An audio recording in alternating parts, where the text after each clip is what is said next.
Okay, they are synced together, and now I'm going to go up onto the roof and show you the install into our marker light.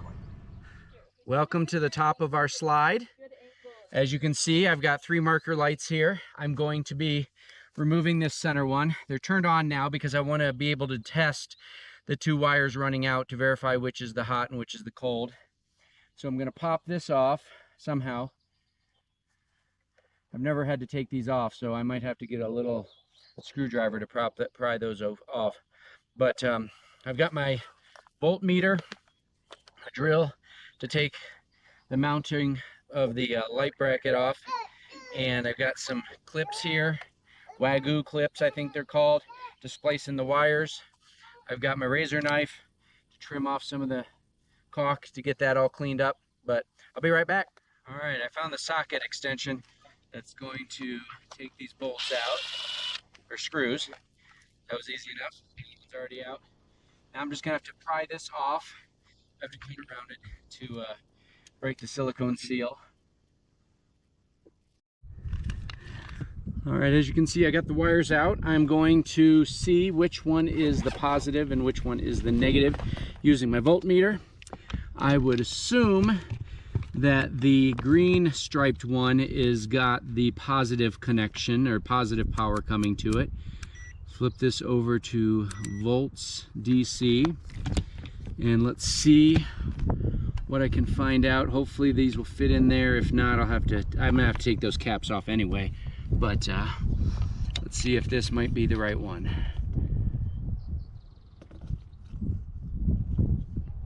That is correct. So green is positive in my camper. Let me just do reverse polarity. Yep, correct. Green is positive. So I'm gonna go turn the car off now so I don't have any power going to these, and then I'm gonna clean this area up and I'll be back. So I've got the light removed right here, and we've got the green is positive, the white is negative.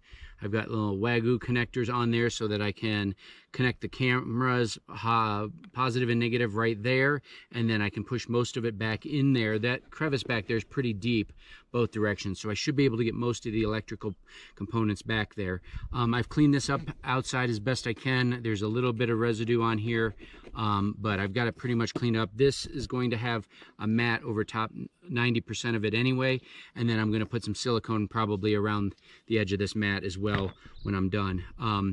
Yeah, so let me go. I need to grab a couple mounting screws for the camera, and that'll just mount right there, and I'll be back. So the kit does come with mounting screws for the camera, and obviously for the inside components as well. I'm going to go ahead and figure out get the wire through here so that I can connect this behind the camera, and then before I mount anything to the wall, I'm going to go down and I'm going to check the power.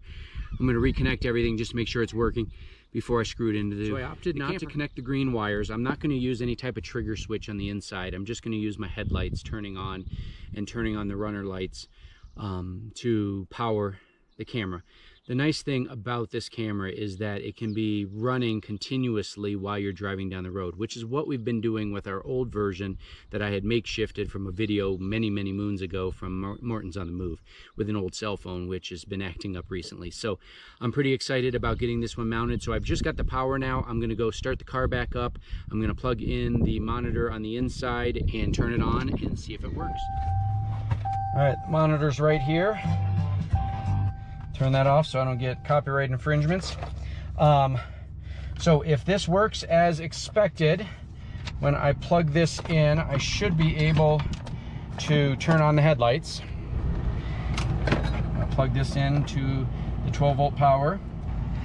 Should be powering on, which it is. That's a good sign. Okay, so let's watch the camera. I'm going to turn the headlights on. Just a second to connect. Look at that. That is a beautiful picture. It's a little bright right now because it's actually facing up at the sun, but I think this has got 1040 if I'm not mistaken. Let me look. 1080p resolution. And the incredible thing is it has a range of 984 feet line of sight. So they have an external antenna that I'm choosing at this point not to install, but I'm going to keep it in case I need to. But I don't think with my 28-foot travel trailer all time getting the signal from the back of the camper up to the monitor. As you can see, the monitor's working great right now. So this is going to be in case I need it for the future, but for now I think I'm just going to use the antenna that is already mounted on the side of the camera. So I'm going to go back up to the top, I'm going to finish the install, and I'll show you what it looks like up there once I'm finished. Rear camera install successful. There it is. So what I'm going to do is I'm going to wait until we get ready to leave, and then I'm actually going to silicone up around that just to give it a little more protection from any water intrusion. And I plugged it in and it's working perfectly fine. It's hard to tell what angle I need to adjust it at because of the slide right now, but once the slide's coming in during the next travel day, we will be able to make the adjustments to the camera, and then I can double check and make sure I know which side. Sometimes people like the camera up front to be mirrored.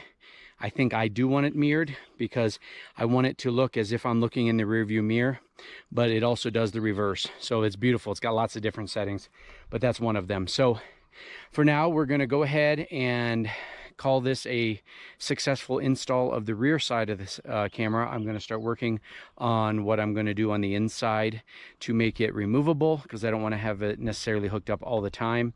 And I'll show you what I come up with, because it's going to be